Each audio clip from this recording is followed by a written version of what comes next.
Let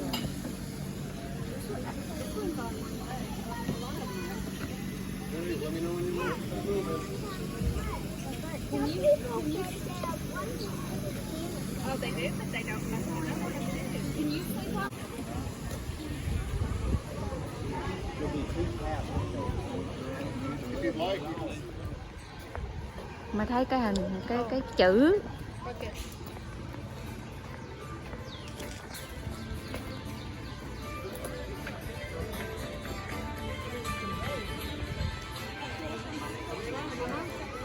Huh? Yep.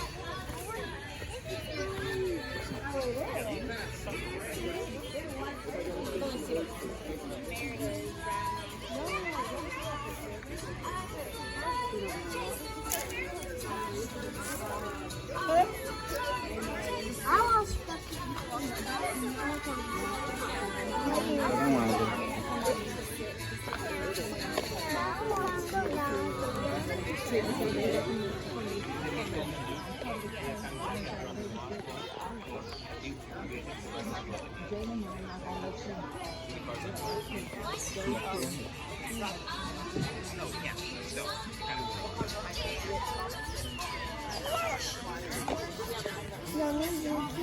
mày ké với nè, ké vô chung nó thấy luôn. Gì? Má thấy gì? Đây quay ra. Ba thấy Hoàng Hồng.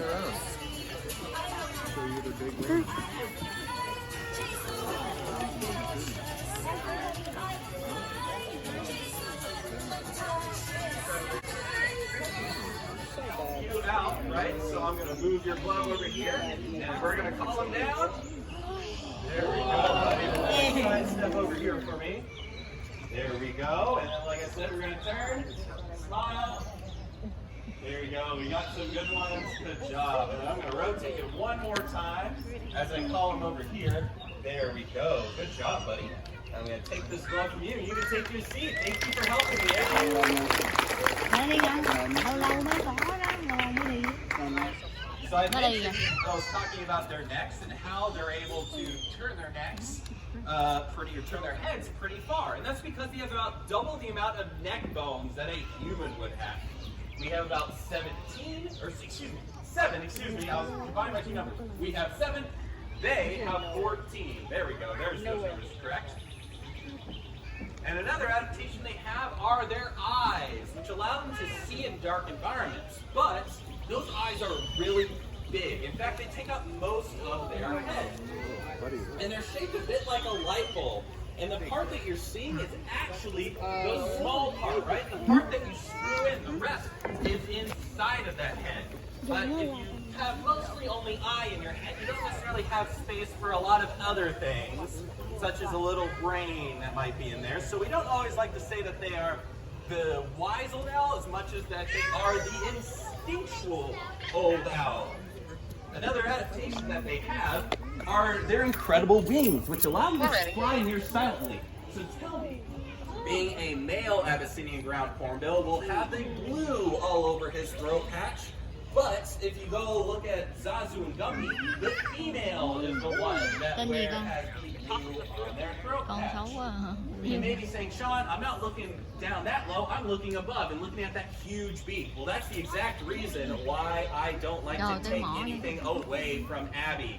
That huge beak is so powerful, they use it to crack open tortoise shells where they'll eat insides. They also use it as a snake hook, which allows them to grab the snake, hopefully in a safe spot. But let's say they don't and they get bit, that's okay. They have a near immunity to snake venom. All right, Abby, you want to come up here and show us some of your behaviors? You want to do a spin for everybody? Good job. Maybe we can sit down. Yep, all the way down. Do you want to sit? There you go. Good job, buddy. And then we'll send you off the stage that way. There we go. Sometimes he has a bit of a short attention span. Awesome. Slowly making his way towards the door. Fantastic.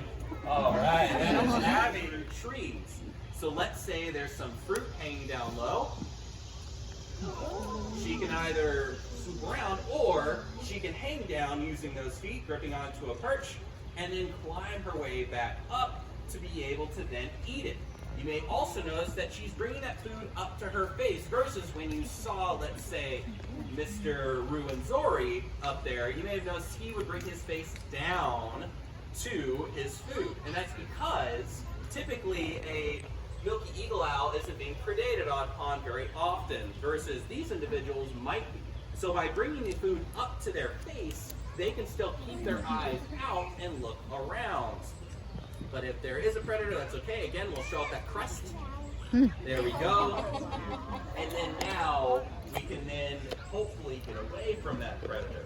Of course, though, you might be looking at Sydney and going, yes, yes, Sean, we love moving around and stuff like that, but we know that parrots can talk, right?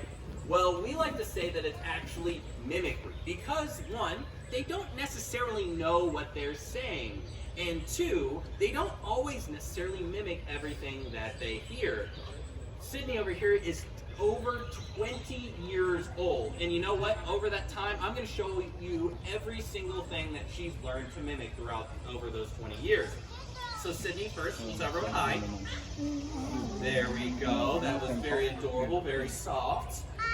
Okay, we'll finish the food because you never talk with your mouth full, right?